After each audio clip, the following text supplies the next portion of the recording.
मध्य प्रदेश आणि गणपतीचा सण. गणेश चतुर्थी, बाप्पाची प्रतिष्ठापना मिरवणुकीद्वारे सर्रास सगळीकडे त्या दिवशी छोट्या छोट्या मिरवणुका या असतातच. पारंपरिक मिरवणुका आहेत.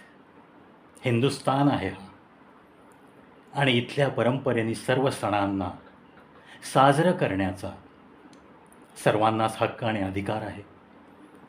आणि त्याच्यामध्ये आम्ही सर्वांना समाविष्ट करून घेण्यास नक्कीच तयार असतो. पण काही लोकांना जर अशा सणांच्या दिवशीच अशा या पवित्र मिरवणुकीला गालबोट लावायचं जर असेलच, तर असे समाजकंटक घडलंय मध्य प्रदेशमध्ये. दगडफेक, पथराव, म्हणजे जशी आपण मंडपासाठी कापड, बांबू, पत्रे याची तयारी करतो, त्याच वेळेस तिकडं घराघरांच्या गच्चीवरती 15 दिवस, महिनाभर आधीपासूनच 2-4 करत दगडांचे ढीग जमवले जातात.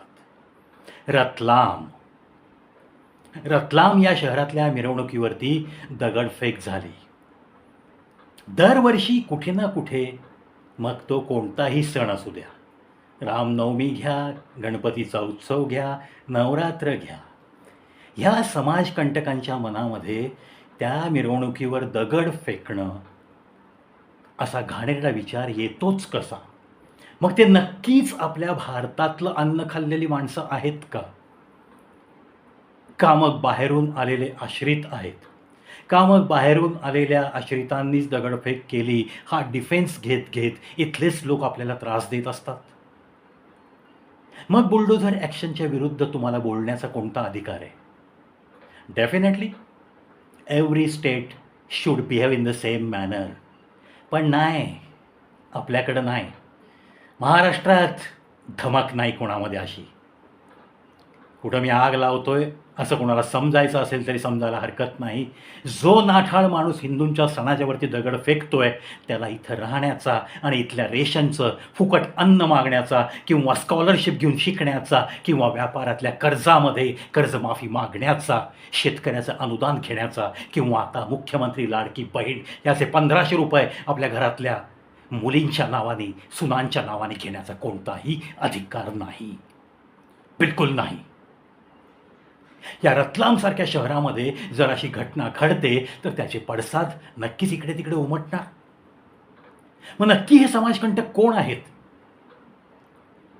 एखाद्या मुस्लिम माणसाला अटक केल्यानंतर पोलीस स्टेशनला घेराव घातल्यावर नांग्या टाकल्या जातात आणि हिंदूंनी घेराव घातल्यावर त्यांच्या पार्श्वभागावर काठ्या मारल्या जातात. जो कमज़ोर है ना, उसे मारने के लिए बहुत हाथ उठते रहते हैं. अशीच अवस्था झाली आहे या पिचला गेला हिंदू. तुम्हाला वाटत असेल धार्मिक व्हिडिओ आहे हा, धर्मामध्ये तेढ निर्माण करणारा आहे. तेढ कशाला निर्माण करायची? जो नालायक आहे त्याला नालायक तुमच्यातल्या लोकांनी सुद्धा समोर आणून त्याला झोडपला पाहिजे. ही नीतिमत्ता जोपर्यंत तुमच्यात येत नाही तोपर्यंत तो कल्प्रिट आणि त्याला सहारा देणारे तुमच्यासारखे माझे मुस्लिम मित्रसुद्धा गुन्हेगारच आहेत. का नको बोलू मी? का का का म्हणून माझा घसा दाबून ठेवू मी? प्रत्येक सणाच्या वेळेस तुम्ही हे दगड फेकताय, आर्मीच्या लोकांवर दगड मारताय, आर्मीच्या कॅम्पवर गोळीबार करताय तुम्ही, आणि त्याच्यासाठी तुम्ही त्यांना सपोर्ट करताय. अरे लाजा वाटायला पाहिजेत तुम्हाला. ज्या देशाने तुम्हाला पोसलं, ज्या देशाने तुमचे 3 कोटीवरनं 30 कोटी होईपर्यंत तुम्हाला सहन केलं, तुम्हाला वाटेल तेवढ्या फॅसिलिटीज दिल्या, आणि तिथं तुम्ही त्यांच्या सणांवरती त्यांनाच तुम्ही घाण कालवून खाऊ घालताय, त्यांच्या भाज्यांवर मुतताय तुम्ही. अरे कुठे फेडाल ही पांग? जीव तुटतोय. भाजी विक्रेते, पाणीपुरी विक्रेते, अरे सावध व्हा. लाळ चाटत नकानं जाऊ अशा ठिकाणी खायला. थुंकलेल्या बिर्याण्या, थुंकलेल्या तंदूर रोटी, अरे बेकरीतलं थुंकलेलं सामान. कुठेतरी काहीतरी धर्माची चाड, लाज, लज्जा बाळगा जरा आता. कुठून काय घ्यायचं हे सुद्धा आता आपल्याला नक्कीच ठरवलं पाहिजे. कारण शह द्यायचा ना, डायरेक्ट तुम्ही लढू शकत नाही. तुमच्या हातात तलवार घेण्याची धमक नाही. तुम्ही हातात तलवार घेतली तरी समोर आलेली 4 पोरं तुमच्या हातातली तलवार काढून घेतील आणि तुमचेच तुकडे करतील. अशी तुमची अवस्था आहे. मोबाईल बघत बघत तुमच्या अंगात कशाचीच धमक राहिली नाही आहे. फक्त मोबाईल आणि लॅपटॉप चालवण्यापुरती बोटांमध्ये ताकद आहे. काय चाटायची ती ताकद. आज रतलाममध्ये जे घडलंय त्याचा मी जाहीर निषेध करतो आणि तिथल्या चीफ मिनिस्टर साहेबांना नम्र विनंती करेन, whatever action he is taking definitely salutable आहे. त्यांनी परवा 28 रोहिंग्या जे की बेकायदेशीररित्या इथं राहत होते अशा 28 लोकांना डिटेन केलेलं आहे. आता त्याच्यावरती कार्यवाही होईल. कुठनं त्यांचे पॅन कार्ड आली, आधार कार्ड आली आणि सगळं त्यांना परत कुठे पाठवायचं याबद्दलची कार्यवाही आणि मग कायदेशीर त्यांच्यावर कारवाई काय करता येईल हे सगळं काही होत राहील. फक्त 28 सापडलेत. रादर 28वर फक्त कारवाई एका राज्याच्या मुख्यमंत्र्यांनी धमक दाखवल्यावर झाली. जो व्यक्ती म्हणतो ना, माझ्या हातात सत्ता द्या, मी करून दाखवतो. अरे सत्तेत नसताना सुद्धा तू पक्षाच्या बॅनरवरनं पण तू करू शकतोस ना. मी तर त्याला म्हणेन, पड ना घरातनं बाहेर. तू म्हणतो ना सगळं यांना माहिती आहे कुठं काय आहे काय नाही, मग तुला पण माहिती आहे ना. पण प्रत्येकाला कुठल्या ना कुठल्या एरियात त्यांची एक गठ्ठा मतदान असतं आणि मग त्याच्यामुळं आपल्या पक्षाचा माणूस निवडून येण्यावर परिणाम होऊ शकतो. याच लाचार भावनेने सगळे शेपूट घालून गप्प बसत आहेत आणि हैदोस माजलाय मुंबईमध्ये. मध्य प्रदेशमधल्या एका गावामध्ये एका एरियामध्ये फक्त 28 सापडत आहेत. तुम्ही विचार करा, अख्खं राज्य पिंजून काढलं तर किती मोठी संख्या असेल ही. आणि let us begin for such type of work. Come on, start करो अभी. इस एक्शन की बहुत बड़ी ज़रूरत है अब. ही ॲक्शन आणि प्लस जे काही युनिफॉर्म सिव्हिल कोड आलंच पाहिजे. वक्फ अमेंडमेंट ॲक्ट झालीच पाहिजे. जनसंख्या नियंत्रण कायदा प्रत्येकाला समान लागू झाला पाहिजे. मॅरेज ॲक्ट एकच पाहिजे, 1 nation 1 law. No need to allow 4 marriages as per their शरीयत ॲक्ट. ज्यांना हा ॲक्ट प्रिय आहे ना, लोकप्रिय आहे ना, त्याच्यातल्या शिक्षा पण जाणून घ्या सौदीमधल्या.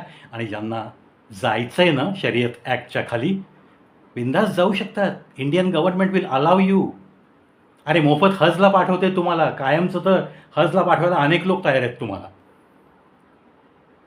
प्रश्न हा तडफडून बोलण्याचा का निर्माण होतो याच्या खोलाशी सगळ्यांनी जावं. आणि जर एकोपा किंवा भाईचारा हे शब्द वापरायचे असतील ना, तर it should be always both way traffic. 1 वे ट्रॅफिकने याच्यामध्ये सुधारणा कधीही होणार नाही. आणि 12 कोटी हिंदूंची कत्तल केली आहे इतिहासामध्ये. 12 कोट हिंदू लोक मारले गेलेत, तरीसुद्धा हा हिंदू धर्म अजून टिकून आहे. त्याच्यामुळे याचं फाउंडेशन, याचा पाया किती मजबूत आहे हा हल्ला करणाऱ्यांनी लक्षात घ्यावं. आणि आता इतिहासाची पुनरावृत्ती होणार नाही. झाली तरी ती उलटी होईल. इतकं तरी प्रत्येकाने पेटून उठलं पाहिजे, हेच नम्र विनंती करतो. आणि मित्रांनो, आपल्या उत्सवावरती कोणीही जर गालबोट लावत असेल आणि या हिंदू आणि मुस्लिम धर्मात तेढ निर्माण करण्यासाठी जर इतर जाती धर्माचे लोक अशी दगडफेक किंवा काहीही घाण काम करत असतील, तर त्यांनासुद्धा ओढून गर्दीतनं वठणीवर आणण्यासाठी त्यांचे बुरखे फाडता आले पाहिजेत. प्रशासनाला नम्र विनंती, सगळ्या मंडळाच्या कार्यकर्त्यांना नम्र विनंती, ज्या रस्त्याने मिरवणूक जाणार आहे त्याच्या आधी त्या रस्त्यावरची आपले काही व्हॉलेंटियर्स गुप्तरित्या घरांच्या गच्चीवरून फिरवून त्यांना सगळी तहकीकात करायला विनंती करा. ज्या ज्या घराच्या गच्चीवर दगडांचा ढिगारा मिळेल त्या त्या घराला तुम्ही टार्गेट करा आणि त्या त्या लोकांना अटकाव करण्यासाठी पोलीस स्टेशनला विनंती करा. हे केलं पाहिजे आता. अतिशय जागरूकपणे प्रत्येक आपला सण साजरा करण्याची ही वेळ आलेली आहे. गणराया, प्रत्येक उत्सव व्यवस्थित पार पाडण्यास तू समर्थ असतोस रे. पण या वाईट प्रवृत्तीनं या कुठंतरी उंचावर बसून नको ती घाण करतायत. त्यांना सद्बुद्धी दे एवढीच विनंती करतो आणि या व्हिडिओत इथंच थांबतो. जय हिंद, जय भारत.